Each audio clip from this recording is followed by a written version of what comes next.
parole de Dieu avec vous ce matin dans le livre des Proverbes. Livre des Proverbes, chapitre 1er et verset 1er. J'aimerais ce matin m'arrêter sur ces choses. La dernière fois que j'étais à Miliachar, j'ai partagé sur la sagesse de Dieu. Donc je m'excuse auprès de Mathéo et Anna qui étaient là, il y aura peut-être quelques répétitions. Mais depuis ce message, il y a quelque chose qui est dans mon cœur et j'ai envie d'aller plus loin avec vous, de le partager et de regarder ensemble ce que la parole de Dieu nous dit sur ce sujet qu'est la sagesse et surtout la sagesse de Dieu. Proverbe 1er, verset 1er. Il est dit ceci. Proverbe de Salomon, fils de David, roi d'Israël. Pour connaître la sagesse et l'instruction, pour comprendre les paroles de l'intelligence, pour recevoir des leçons de bon sens, de justice, d'équité et de droiture, pour donner aux simples du discernement, aux jeunes hommes de la connaissance et de la réflexion. Que le sage écoute et il augmentera son savoir. Et celui qui est intelligent acquérera de l'habileté pour saisir le sens d'un proverbe ou d'une énigme, des paroles des sages et de leurs sentences. La crainte de l'Éternel est le commencement de la science. Les insensés méprisent la sagesse et l'instruction. Écoute, mon fils, l'instruction de ton père, et ne rejette pas l'enseignement de ta mère, car c'est une couronne de grâce pour ta tête et une parure pour ton cou. Amen. Amen. Amen. Voilà comment s'ouvre le livre que nous appelons le livre des Proverbes. Il s'ouvre par cette parole, parole de Salomon, merci, fils de David, roi d'Israël. En hébreu, vous le savez, ce livre ne s'appelle pas Proverbe, mais il s'appelle Mi-Shélé. Ça veut dire parabole. Ça vient de la racine machal qui veut dire parabole. Quelque chose qui est donné pour exemple, comparaison, pour nous aider à mieux connaître. En hébreu, je vous disais, ce livre s'appelle Parabole. C'est bien évidemment, comme toujours, la Septante qui a changé le nom de ce livre-là. Et ce livre fait partie de la troisième partie du canon hébraïque. Je vous l'ai déjà expliqué, je le redis pour tous et pour ceux qui nous écoutent maintenant. L'Ancien Testament, ce que nous appelons l'Ancien Testament, est séparé en trois parties. Il y a les 5 premiers livres de Moïse qu'on appelle la Torah. Il y a les prophètes et il y a les écrits. Quand Jésus est ressuscité, il va expliquer ces choses à ses disciples. Il va dire que tous ces textes-là parlaient de lui. Et il va dire, commençant par la loi de Moïse, par les prophètes et les psaumes, il leur expliqua toutes les Écritures. Luc 24, 44. Ce sont les trois parties. Et le livre des Proverbes fait partie de cette troisième partie. Mais il a une particularité encore un peu plus profonde. Parce que la troisième partie, eh bien, des Écritures est divisée en trois parties. Il y a les livres de vérité, les 5 rouleaux pour les fêtes et les autres écrits. Les livres de vérité sont Job, Proverbes et Psaumes. Parce que chaque début de lettre du mot constitue le mot vérité. Yov en hébreu commence par un Aleph. Machal commence par un Mem. Et les psaumes Teilim est un Tav. Et si vous mettez Aleph, Mem, Tav, Emet, vérité. Donc ces trois livres-là, le livre des psaumes, le livre des proverbes et le livre de Job, sont appelés les livres de vérité. Ils nous aident à comprendre la vérité. Le livre de Job, lui, va nous introduire dans la vérité du combat spirituel. derrière ce que nous traversons, derrière les luttes, les combats, les tribulations, le livre de Job nous apprend qu'il y a une puissance de ténèbres à l'œuvre, qui se cache, qui invite et qui pousse les hommes à la révolte contre Dieu. L'objectif de Satan dans le livre de Job, c'est que Job, eh bien, qui veut dire haï, être haï, eh bien, se mette à maudire Dieu. Mais il n'y arrive pas. Et il commence avec 2 chapitres qui nous expliquent le monde invisible, la vérité qu'il y a derrière notre réalité. Et il se termine par les 2 bêtes. Le Léviathan et le Béhémoth, qui représentent la puissance des ténèbres, que nul homme ne peut contrôler, mais que Dieu seul domine. Le livre des psaumes, eh bien, lui, nous introduit, lui aussi, dans un combat spirituel. Une révolte contre le roi. Le psaume 1er nous invite à marcher selon la loi de Dieu. Le psaume Dieu pose la question: pourquoi ce tumulte parmi les nations? Pourquoi ces vaines pensées parmi les peuples? Ils se sont révoltés contre l'Éternel et contre son oint. Et Dieu dévoile la vérité: c'est moi qui l'ai oint sur Sion, ma montagne. Quoi que vous fassiez, quoi que vous vous révoltiez, c'est le Christ qui régnera. Et cette vérité nous pousse à la louange. Et au milieu de ces livres-là, il y a le livre des Proverbes. Le livre des Proverbes, vous l'avez vu comme moi, a un objectif clair. Parabole, je vais le dire comme ça. Parabole de Salomon, fils de David, roi d'Israël, pour connaître la sagesse et l'instruction, pour donner au simple du discernement, la connaissance et réflexion intelligente, pour saisir le sens d'une parabole et des énigmes. Et donc, pour entrer dans la vérité, pour connaître la vérité, Dieu va venir et se mettre à notre portée à travers des comparaisons, à travers des exemples, à travers toutes sortes d'images qui nous aident à comprendre la vérité. C'est la raison pour laquelle, et je continuerai sur ce sujet, c'est la raison pour laquelle Jésus enseignait beaucoup en paraboles. Il expliquait les mystères du royaume de Dieu, ce qui n'est pas possible aux hommes de connaître par sa propre intelligence. Il l'expliquait par des comparaisons, il l'expliquait par des exemples, pour que nous entrions dans la révélation des mystères de Dieu. Ce livre des Proverbes est extraordinaire parce que lui aussi, comme les psaumes et comme Job, il est divisé en 5 parties. Il y a une première partie, nous l'avons lu, Proverbe de Salomon, fils de David, roi d'Israël, qui va jusqu'au chapitre 9. Les 9 premiers chapitres seront, je vais un peu m'arrêter ce matin, seront un éloge de la sagesse. Ensuite, quand vous arrivez, regardez avec moi au chapitre 10, il est redit ceci. Proverbe de Salomon. Et là, jusqu'au chapitre 24, Proverbe 10, oui, Proverbe de Salomon, jusqu'au chapitre 24, ce ne sont que des exemples, que des comparaisons, que des instructions. Comment vivre, ce qu'il faut faire, comment marcher dans le chemin que la sagesse t'invite à emprunter. À partir du chapitre 25, il y aura une 3e partie. Cette fois-ci, il dit ceci.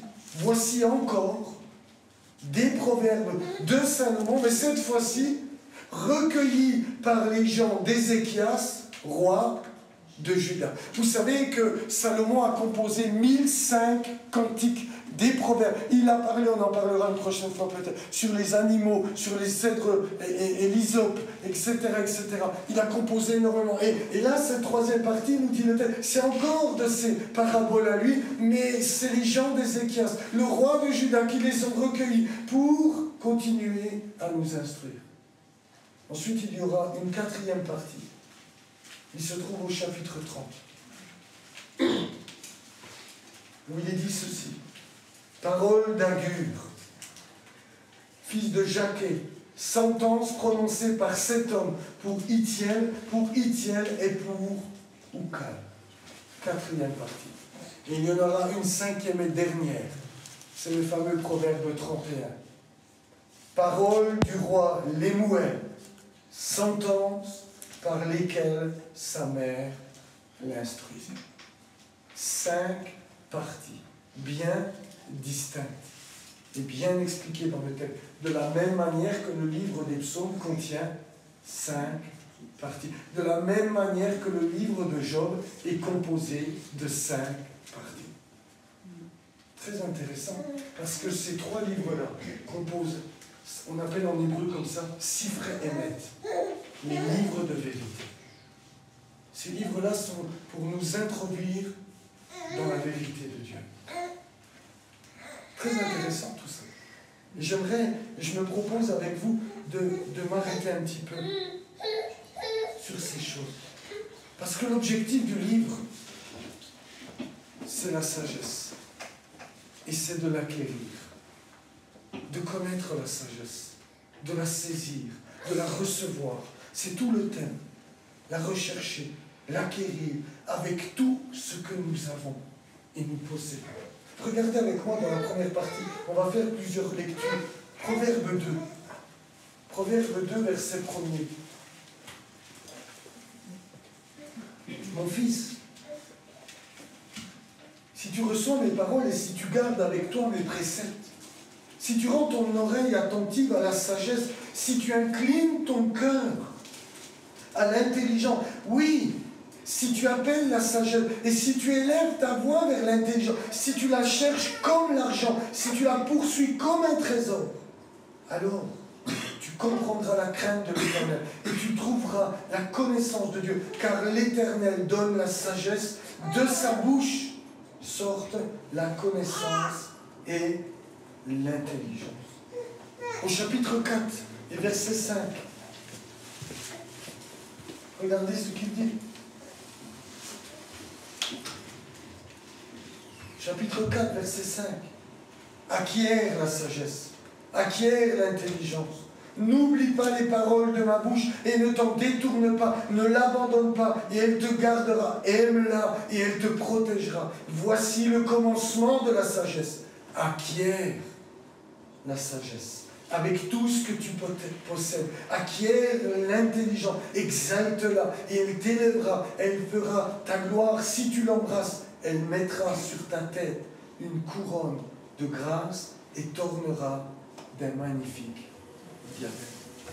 Tous ces 9 premiers chapitres vont être là pour faire l'éloge de la sagesse. Nous inviter à la rechercher, en faire notre priorité. Recherche-la plus que l'argent et plus que l'or. Et la question première qu'on pourrait se poser, est-ce que c'est notre priorité que de rechercher la sagesse plutôt que l'or et l'argent? Est-ce que le monde, eh bien, dans sa folie, n'a pas inversé les choses? C'est l'or et l'argent qui nous intéressent bien plus que d'être sages. Et plus on avance dans le temps, plus j'ai l'impression qu'on nous invite à devenir fous et insensés. Et la Bible tient un autre discours. Cherche la sagesse. Acquiert la sagesse. Elle est plus précieuse que tout ce que tu pourrais posséder. Et comme nous l'avons lu au chapitre 1er, le chapitre 4 redit la même chose, elle mettra sur ta tête une couronne de grâce et elle t'ornera d'un diadème. Elle est plus précieuse que tout ce qu'on peut connaître. Et la question peut-être que vous allez vous poser et que nous devons nous poser, mais qu'est-ce que la sagesse? La sagesse biblique. Parce que vous remarquerez que la Bible oppose la sagesse humaine et la sagesse de Dieu. La Bible va véritablement s'y opposer. Et le Proverbe 3, cette fois-ci, nous le dit. Proverbe 3, verset 5, regardez ce qui est dit. « Confie-toi en l'Éternel de tout ton cœur, ne t'appuie pas sur ta sagesse. Reconnais-le dans toutes tes voies, et il aplanira tes sentiers. Ne sois pas sage à tes propres yeux. Crains l'Éternel et détourne-toi du mal, etc., etc. » La Bible met en opposition la sagesse humaine. Ne t'appuie pas sur ta propre sagesse. Ne crois pas que tu es sage et intelligent. Tu as besoin de la sagesse de Dieu. L'apôtre Paul, dans l'Épître aux Corinthiens, l'explique avec merveille. Regardez avec moi, on va le lire aussi. 1 Corinthiens, chapitre 1er. Pour que vous compreniez que c'est le même enseignement, c'est les mêmes vérités. Chapitre 1er, et à partir du verset 17. Ce n'est pas pour baptiser que Christ m'a envoyé. C'est pour annoncer l'évangile. Et cela, sans la sagesse du langage, c'est-à-dire la sagesse grecque de l'époque. Pourquoi? Afin que la croix de Christ ne soit pas rendue vaine, car la prédication de la croix est une folie pour ceux qui périssent. Mais pour nous qui sommes sauvés, elle est une puissance de Dieu. Aussi est-il écrit, je détruirai la sagesse des sages et j'anéantirai l'intelligence des intelligents. Où est le sage? Où est le scribe? Où est le disputeur de ce ciel? Dieu n'a-t-il pas convaincu de folie la sagesse du monde? Car puisque le monde, avec sa sagesse, n'a point connu Dieu dans la sagesse de Dieu, il a plu à Dieu de sauver les croyants par la folie de la prédication. Les Juifs demandent des miracles et les Grecs cherchent la sagesse. Nous prêchons Christ crucifié. Scandale pour les Juifs, folie pour les païens, mais puissance de Dieu et sagesse de Dieu pour ceux qui sont appelés tant Juifs que Grecs. Et il continuera, chapitre 2, verset 6. Il va dire cependant, c'est une sagesse que nous prêchons parmi les parfaits. Mais écoutez bien ce qu'il va dire. Sagesse qui n'est pas de ce siècle, ni des chefs de ce siècle qui vont être anéantis. Nous prêchons la sagesse de Dieu, mystérieuse et cachée, que Dieu avant les siècles avait destinée pour notre gloire. Sagesse qu'aucun des chefs de ce siècle n'a connue, car s'ils l'eussent connue, ils n'auraient pas crucifié le Seigneur de gloire. Mais, comme il est écrit, ce sont des choses que l'œil n'a point vues, que l'oreille n'a point entendues, qui ne sont point montées au cœur de l'homme, des choses que Dieu a préparées pour ceux qui l'aiment. Dieu nous les a révélées par l'Esprit, car l'Esprit sont tout, même les profondeurs de Dieu. Amen et Amen. C'est très intéressant de voir que la Bible oppose la sagesse humaine et la sagesse de Dieu. Et Paul va avoir l'audace de dire, mais la sagesse de Dieu, elle est mystérieuse et cachée. C'est pour cela que le livre des Proverbes nous invite à la rechercher, à la posséder, à la recevoir de Dieu lui-même. La sagesse, est, selon ce monde d'où est tirée la philosophie, est née de la réflexion humaine. Par des réflexions, par toutes sortes d'intelligence, les hommes ont tenté, malheureusement en vain, ont tenté de connaître la vérité. Mais Paul dira, s'ils avaient connu, jamais ils n'auraient crucifié le Seigneur de gloire. Ils sont passés complètement à côté de la véritable sagesse. Ils ont été insensés. C'était une folie de le faire crucifier. Ça a témoigné de notre folie. Cette folie qui habite le cœur de l'enfant dès son plus jeune âge, dira le livre des Proverbes. La folie est déjà dans le cœur du tout petit. Et c'est de cela dont il doit être délivré.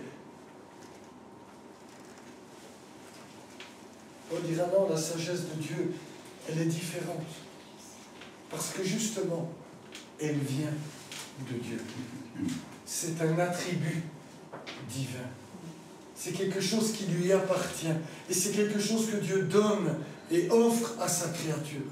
C'est quelque chose qui est mystérieux et caché et qu'il faut recevoir de Dieu, qu'il faut rechercher, qu'il faut acquérir. Selon le livre des Proverbes, la sagesse a présidé à la création de l'univers tout entier. Proverbe 8, on va lire tout ça. Je vais prendre le temps de bien lire. Proverbe 8, verset 22. L'Éternel, c'est écrit créé peut-être dans votre version, mais littéralement, c'est acquise, obtenir, posséder, très exactement. La première de ses œuvres. Avant ses œuvres les plus anciennes, j'ai été établi depuis l'éternité, dès le commencement, avant l'origine de la terre. Je fus enfanté quand il n'y avait point d'abîme, point de source chargée d'eau, avant que les montagnes soient affermies, avant que les collines existent, je fus enfanté. Il n'avait encore fait ni la terre, ni les campagnes, ni le premier atome de la poussière du monde. Lorsqu'il disposa les cieux, j'étais là. Lorsqu'il traça un cercle à la surface de l'abîme, lorsqu'il fixa les nuages en haut et que les sources de l'abîme jaillirent avec force, lorsqu'il donna une limite à la mer pour que les eaux n'en franchissent pas les bords, lorsqu'il posa les fondements de la terre. J'étais à l'œuvre auprès de lui. Et je faisais tous les jours ses délices, jouant sans cesse en sa présence, jouant sur le globe de sa terre et trouvant mon bonheur parmi les fils de l'homme. Et maintenant, mes fils, écoutez-moi. Et heureux ceux qui observent mes voies. Écoutez l'instruction pour devenir sage. Ne la rejetez pas. Heureux l'homme qui m'écoute, qui veille chaque jour à mes portes et qui en garde les poteaux. Car celui qui me trouve a trouvé la vie et il obtient la faveur de l'Éternel. Mais celui qui pêche contre moi nuit à son âme. Tous ceux qui me haïssent aiment la mort. La sagesse de Dieu, eh bien, elle était là dès avant la création du monde. Avant que le premier atome de poussière n'existe, avant que les abîmes n'existent, c'est-à-dire avant que les ténèbres n'existent, avant que rien n'existe. Elle était là de toute éternité avec Dieu. Elle était Dieu. Elle est l'attribut qui a présidé à la création du monde. Et c'est pour ça qu'elle est extrêmement importante. Parce que cette sagesse est seule capable de te donner de connaître les buts, les intentions et la finalité de Dieu dans la création.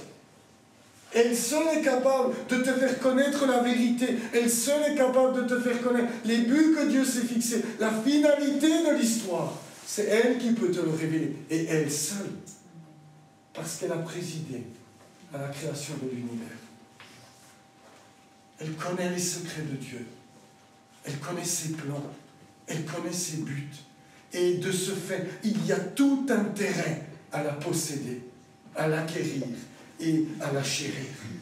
Au verset 10, nous ne l'avons pas vu, du Proverbe 8, il est dit « Préférez mes instructions à l'argent et la science à l'or le plus précieux, car la sagesse vaut mieux que les perles, elle a plus de valeur que tous les objets de prix. » Et puis continue, moi la sagesse, j'ai pour demeure le discernement, je possède la science et la réflexion, etc., etc. Le succès m'appartient, dira-t-il au verset 14, je suis l'intelligent, la force est à moi, par moi les rois règnent et les princes ordonnent ce qui est juste, par moi gouvernent les chefs, les grands, tous les juges de la terre. Avec moi, verset 18, sont la richesse et la gloire, les biens durables et la justice, mon fruit est meilleur que l'or pur. Et mon produit est préférable à l'argent. Tout ce livre nous invite à comprendre la valeur de la sagesse. Cette sagesse qui te fait connaître la vérité de Dieu au milieu de ta réalité. Amen. Puisqu'elle vient de Dieu, ce 9 premiers chapitres sont très intéressants. Dieu se propose d'être un Père pour nous et de nous l'instruire et de nous la communiquer. Regardez avec moi, juste les versets. Chapitre 2, verset 1er. Regardez comment est structurée cette première partie du livre des Proverbes. Chapitre 2, verset 1er. Mon fils, dira-t-il, ou ma fille. C'est pareil, ça marche aussi, ne vous inquiétez pas, les sœurs. Mon fils. Chapitre 3, verset 1er. Mon fils. Chapitre 4, verset 1er. Écoutez, mes fils. Verset 10. Mais ce serait la sagesse qui dit ça? C'est Dieu. C'est Dieu. C'est Dieu qui invite, mais Dieu et la sagesse, c'est une même chose. Verset 10.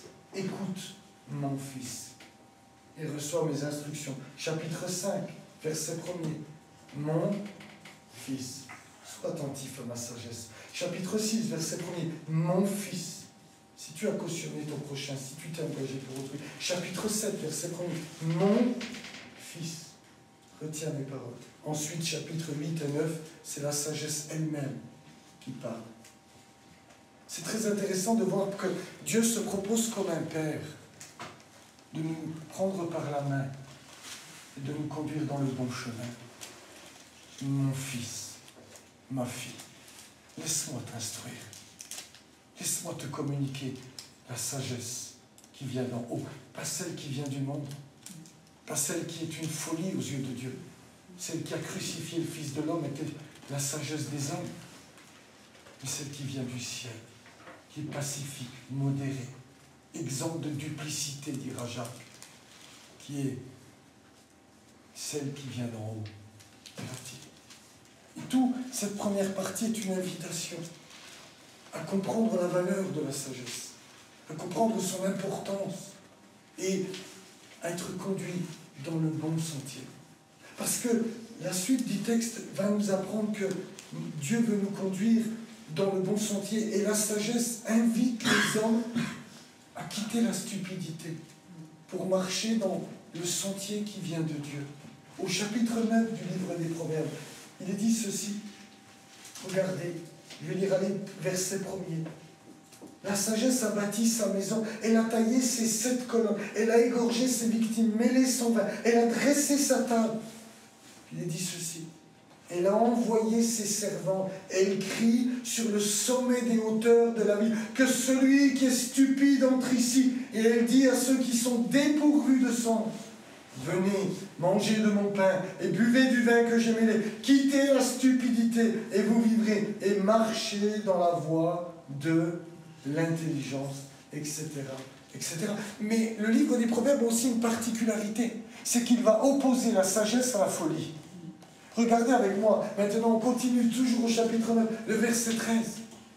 Le verset 13, il est dit « La folie est une femme bruyante, stupide, et ne sachant rien. » Mais regardez, elle s'assied à l'entrée de sa maison, sur un siège dans les hauteurs de la ville, pour crier aux passants qui vont droit leur chemin, que celui qui est stupide entre ici. Il y a une opposition dans ce passage. Il y a une opposition, et c'est symbolisé par 2 femmes. Une femme qui a bâti sa maison, qui est la sagesse, et qui est là, et qui invite les hommes, entrez, venez, quittez la stupidité. Mais dans ce même chapitre, il est question d'une autre femme, qui est symbolisée par la folie, et qui dit la même chose. Et qui invite, elle paraît semblable, on a l'impression que ce sont 2 choses identiques, mais en vérité, le texte nous apprend que l'issue de leur chemin est totalement différente. Un mène à la vie éternelle, c'est-à-dire la sagesse, tandis que la folie mène à la perdition éternelle. Et c'est quelque chose de très important, parce que toute cette première partie va mettre en opposition une femme, qui veut dire ce qui est symbolisé, la sagesse qui est symbolisée par une femme, qui invite, qui appelle, qui demande à recevoir instruction. Et puis à côté de ça, il y a la femme étrangère, il y a la prostituée, il y a la femme séductrice. Et puis, je ne veux pas tout vous lire parce que sinon j'aurais beaucoup à lire, mais dans le Proverbe 2, dans le Proverbe 6, dans le Proverbe 7, il va dire, mais retiens mes instructions, fais attention à l'étrangère. Fais attention à la prostituée. Fais attention à celle qui va chercher à te séduire parce que son chemin mène à la perdition. Et ceux qui l'empruntent ne le savent pas. Et au chapitre 7, il va dire, j'étais là, je regardais par la fenêtre et il y avait une prostituée qui était à l'angle et puis elle interpellait les passants et puis elle était doucereuse et elle était bruyante. Comme le Proverbe 9. Et ceux qui entraient dans sa maison ne savaient pas que leur fin serait la mort. C'est très intéressant de voir que toute la Bible parle de la folie et de la sagesse. Et que tout l'enseignement de Christ, sur lequel je voudrais déboucher, met en évidence les fous et les sages. Celui qui bâtit sur sa maison sur le roc est un homme sage. Celui qui l'a bâti sur le sable est un homme fou, insensé. 5 vierges sages, 5 vierges folles. Et nous verrons après cela, pas aujourd'hui, on entrera dans les paraboles pour bien comprendre les mystères du royaume de Dieu. Mais il faut bien qu'on comprenne que Jésus puise tout son enseignement des livres de vérité. Et tout ce texte s'opposent. Et ce qui est extraordinaire dans ce livre des Proverbes, c'est qu'il se termine par la cinquième et dernière partie. C'est quoi la cinquième et dernière partie? La femme vertueuse. Khalil, forte en hébreu. Et tout te conduit pour épouse la femme vertueuse. Sois du côté de la sagesse. Elle te montrera le chemin qui mène à la vie éternelle. Ne te laisse pas gagner par la folie du monde. Et donc, tous ces proverbes vont dire, et comme le commencement de la sagesse, c'est de craindre Dieu. Le commencement de la sagesse, c'est de craindre Dieu. C'est de se mettre au diapason de sa parole. Le commencement de la sagesse, eh bien, c'est d'obéir à la parole de Dieu. C'est pour ça que je vous disais à l'instant que Jésus, lorsqu'il a fait son premier grand discours dans l'évangile de Matthieu, il va dire eh bien, que celui qui entend sa parole et qui la met en pratique est semblable à un homme sage, prudent, qui a construit sa maison sur la roc. Et celui qui entend cette parole et qui ne la met pas en pratique est semblable à un fou qui a construit sur le sable. Les torrents sont venus, les pluies sont venues, et la première maison a demeuré solide, non attachée au roc, tandis que la deuxième était dans un état de ruine. L'un est conduit dans le chemin de la vie éternelle, et l'autre est conduit dans le chemin de la ruine éternelle. C'est tout l'enseignement de Jésus. L'acquérir est ce qu'il y a de plus précieux. Et c'est ce qui va nous aider, eh bien, ce livre, à mieux comprendre l'enseignement de Jésus. Je vous disais, Jésus enseignait beaucoup en paraboles. Il expliquait les vérités. Et c'est exactement les mêmes mots. C'était des machals qu'il employait pour nous faire comprendre les mystères qui venaient de Dieu, la vérité de Dieu. Et tout son thème était eh bien, le même que ce que nous venons de lire. Je voudrais qu'on le lise ensemble, plutôt que de le dire de tête. Matthieu chapitre 7, regardez comment il va terminer ce fameux discours sur le mont, sur la montagne. On ne la connaît pas, on ne sait pas c'est laquelle.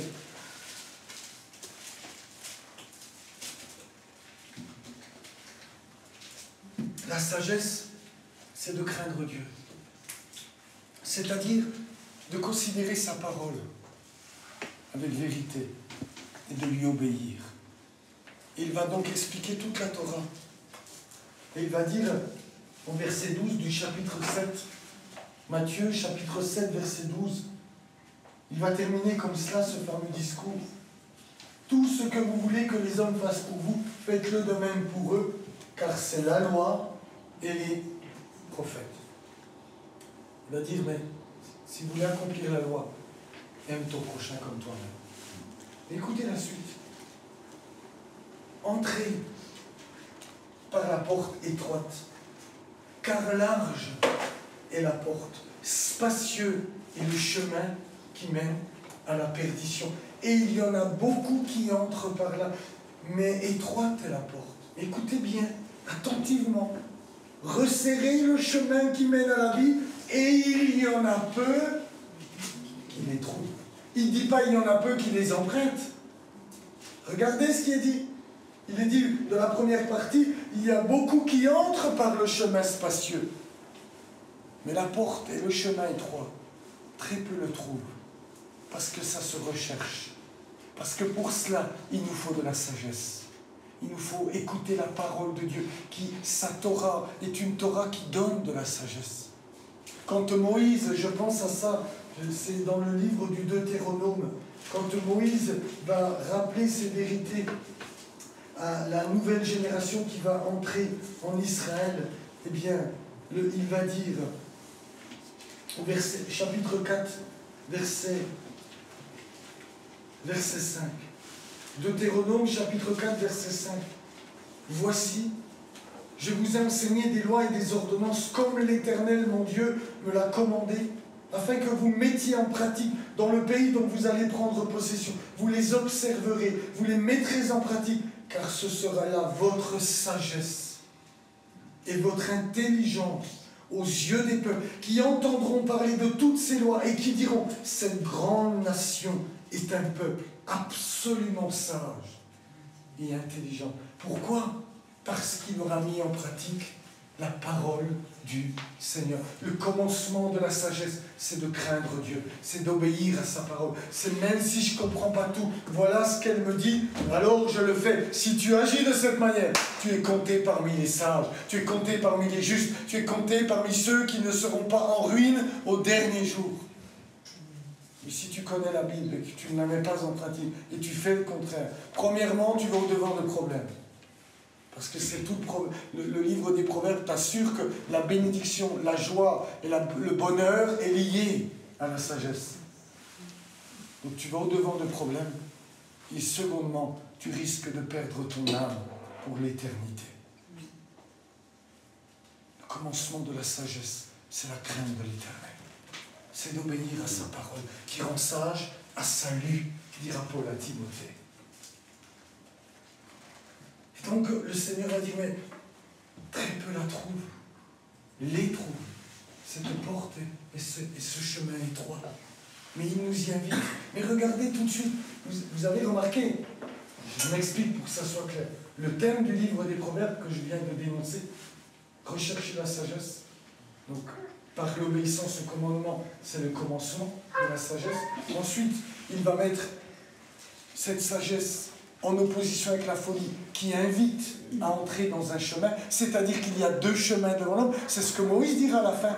J'ai mis devant toi la vie et la mort. Choisis la vie. Il y a devant toi deux chemins, dira-t-il. C'est un thème récurrent. Et donc, il y a la sagesse qui invite à marcher dans son chemin, la folie qui invite à marcher dans le sien. Il y a une opposition. Et Jésus va dire, mais vous, prenez le chemin, la porte étroite. C'est celui qui mène à la vie éternelle. Et tout de suite derrière, regardez avec moi, je continue. Gardez-vous des faux prophètes. Ils viennent à vous en vêtements de brebis. La folie, elle ressemble à la sagesse. La folie, elle a le même langage dans le Proverbe 9 que nous avons lu. Elle a les mêmes mots. Elle est similaire, mais ce n'est pas du tout la même fin. Donc il va dire, mais au-dedans, ce sont des loups ravisseurs. Vous les reconnaîtrez à leurs fruits, que tant des raisins sur des épines ou des figues sur des chardons. Tout bon arbre porte de bons fruits, mais le mauvais arbre porte de mauvais fruits. Un bon arbre ne peut porter de mauvais fruits, ni un mauvais arbre porter de bons fruits. Tout arbre qui ne porte pas de bons fruits est coupé et jeté au feu. C'est donc à leurs fruits que vous les reconnaîtrez. Après avoir dit, eh bien, que très peu trouvent la porte et le chemin étroit, tout de suite il n'en a fait attention. Parce qu'il y a beaucoup de faux prophètes dans le monde. Ils ont l'apparence des vrais. Ils sont habillés comme des brebis. Mais au-dedans, ce sont des loups. Et ils donnent le critère. Comment reconnaître? Un bon arbre, il ne porte pas de mauvais fruits. Un mauvais, oui. Donc si le fruit est pourri, si le fruit, ce n'est pas le salut de nos âmes, ce n'est pas la gloire de Dieu, ce n'est pas l'amour, la joie, la paix, l'humilité, c'est que c'est un faux prophète. Veillez à cela, dira-t-il. Et c'est là qu'il continue. Écoutez, je continue. Verset 21. Ceux qui me disent, Seigneur, Seigneur, n'entreront pas tous dans le royaume des cieux, mais celui-là seul, qui fait la volonté de mon Père, qui est dans les cieux. Plusieurs me diront ce jour-là, Seigneur, Seigneur, n'avons-nous pas prophétisé par ton nom? N'avons-nous pas chassé des démons par ton nom? N'avons-nous pas fait beaucoup de miracles par ton nom? Alors je leur dirai ouvertement, je ne vous ai jamais connu. Retirez-vous de moi, vous qui commettez l'iniquité. Ça peut paraître étrange, je m'arrête là. Parce que, comment c'est possible de prophétiser, de chasser des démons et de faire des miracles, et puis ne pas du tout pratiquer la parole de Dieu? C'est pas automatique. Le don que Dieu te donne, eh bien, ne t'impose pas l'obéissance. Avec le don de sagesse, il te faut obéir à la parole de Dieu. La prochaine fois, peut-être je m'arrêterai sur Salomon. Qui est le roi qui a reçu le plus de sagesse? C'est Salomon. A-t-il obéi à la parole de Dieu? En aucun cas. Comment a-t-il fini? Dans la ruine. Parce que lui-même n'a pas appliqué l'enseignement et la sagesse qu'il avait reçue de Dieu. Les dons, c'est une chose. Tu peux avoir tous les dons au monde. Tu peux être le plus grand orateur, tu peux être le plus merveilleux musicien, le plus grand louangeur, chantre de l'Éternel. Mais si tu n'obéis pas à la parole de Dieu, tu es en danger. Il continue. Je continue. Alors, je vous dirai ouvertement, je répète le verset 23, je vous ai jamais connu. Retirez-vous de moi, vous qui commettez l'iniquité. C'est-à-dire, l'iniquité, c'est, dans le langage biblique, c'est celui qui ne pratique pas la Torah. C'est pourquoi quiconque entend ces paroles que je dis et les met en pratique sera semblable à un homme prudent, sage, littéralement, qui a bâti sa maison sur le roc. La pluie est tombée, les torrents sont venus, les vents ont soufflé, se sont jetés contre cette maison. Elle n'est point tombée parce qu'elle était fondée sur le roc. Mais quiconque entend ces paroles que je dis et ne les met pas en pratique sera semblable à un homme fou, insensé, qui a bâti sa maison sur le sable. La pluie est tombée, les torrents sont venus, les vents ont soufflé et ont battu cette maison. Elle est tombée et sa ruine a été grande. Le commencement de la sagesse, c'est la crainte du Seigneur. Il met devant nous ces deux chemins, celui de la vie et celui de la mort. Il y a ces deux esprits qui s'opposent dans le monde dans lequel nous vivons, la sagesse et la folie. Et les deux nous invitent. Et un paraît plus agréable que l'autre. La folie, c'est un chemin large et spacieux, et beaucoup l'empruntent. Il satisfait la chair. Il fait du bien à ma petite personne. Tandis que la sagesse, il faut la rechercher. Il faut l'acquérir. Elle demande de renoncer à notre chair. Elle demande l'obéissance à la parole de Dieu. Elle demande à se détourner du mal. Et ainsi, tu construis ta vie sur le roc. Vous comprenez? C'est tellement important, ce sont des bases. C'est tellement important d'y revenir et de les connaître. Le sage considère le but divin. Le sage considère la finalité. Le sage ne regarde pas uniquement à son présent. La folie te dit, mais vivons, mangeons, car demain nous mourrons, profitons de l'instant T. La sagesse te dit surtout pas. Regarde à la fin. Regarde à ton éternité. Ah, peut-être qu'il te faudra te priver, il faudra te renoncer à certaines choses, certaines relations que tu devras couper parce qu'elles sont néfastes pour toi. Mais ce n'est pas ça qui est important. Ce qui compte, c'est qu'à la fin, ta maison tienne debout quand viendra la tempête eschatologique. Ce qui est important, c'est que tu sois debout lorsque le Fils de l'homme paraîtra. Mais la folie du siècle présent te dit surtout pas. Ne pense pas à l'éternité, voyons, tout ça c'est des fumisteries, tout ça c'est des sornettes, ça n'existe pas, mais Dieu n'existe pas. L'insensé, dira le psalmiste, dit en son cœur, Dieu n'existe pas.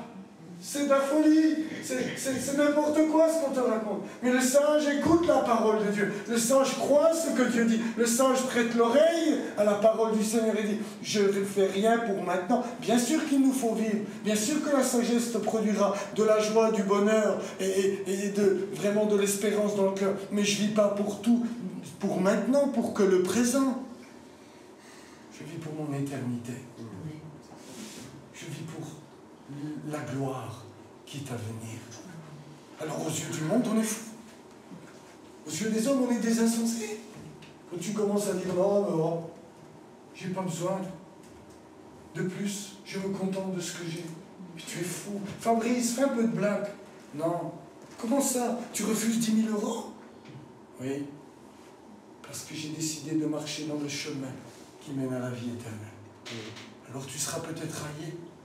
Peut-être que certains te mépriseront, peut-être que d'autres te rejetteront. Mais Dieu, lui, te considère à sa juste valeur. Il te récompensera lui-même pour ton application à la volonté de Dieu. Et rien n'est plus important que d'obéir au commandement de Dieu.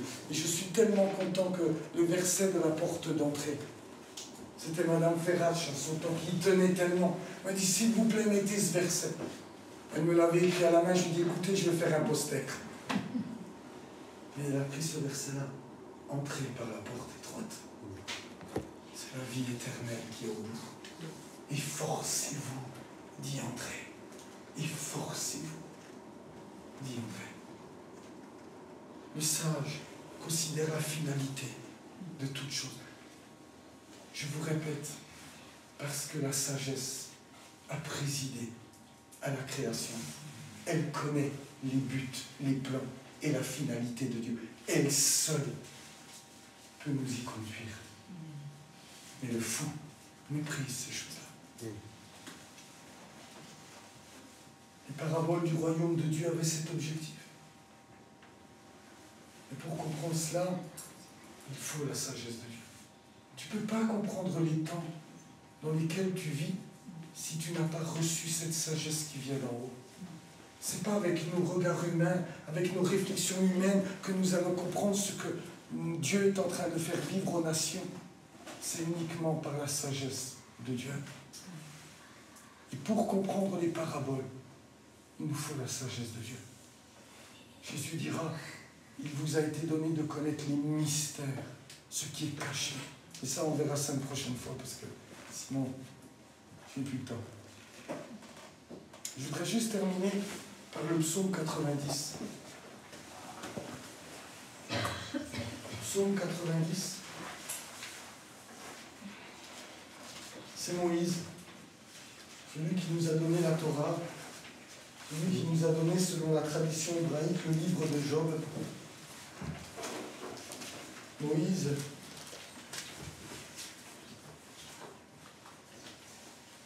je vais le lire. Verset 1er. Prière de Moïse, et ça deviendra notre prière. D'accord? Homme de Dieu, Seigneur, tu as été pour nous un refuge de génération en génération. Écoutez bien, avant que les montagnes fussent nées et que tu eusses créé la terre et le monde, d'éternité en éternité, tu es Dieu. Tu fais rentrer les hommes dans la poussière et tu dis, Fils de l'homme, retournez, car 1000 ans sont à tes yeux comme le jour d'hier, quand il n'est plus, et comme une veille de la nuit. Tu les emportes, semblables à un songe qui, le matin, passe comme l'herbe. Elle fleurit le matin et elle part. On la coupe le soir et elle sèche. Nous sommes consumés par ta colère. Et ta fureur nous épouvant. Tu mets devant toi nos iniquités, à la lumière de ta face, nos fautes cachées. Tous nos jours disparaissent par ton courroux. Nous voyons nos années s'évanouir comme un son. Les jours de nos années s'élèvent à 70 ans, pour les plus robustes à 80 ans. Et l'orgueil qu'ils en tirent n'est que peine et misère, car ils passent vite et nous nous envolons. Qui prend garde à la force de ta colère et à ton courroux selon la crainte qui t'est due? C'est le verset que je voudrais laisser sur votre cœur.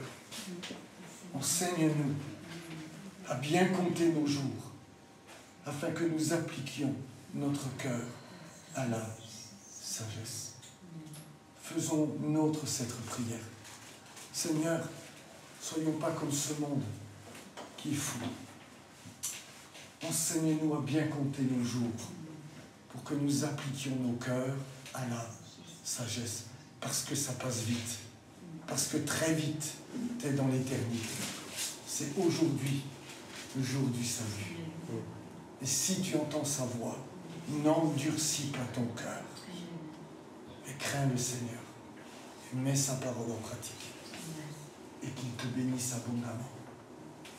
Et là, tout le monde va me dire Amen. Seigneur, nous te bénissons. Parce que comme un père, tu veux nous enseigner tes sentiers.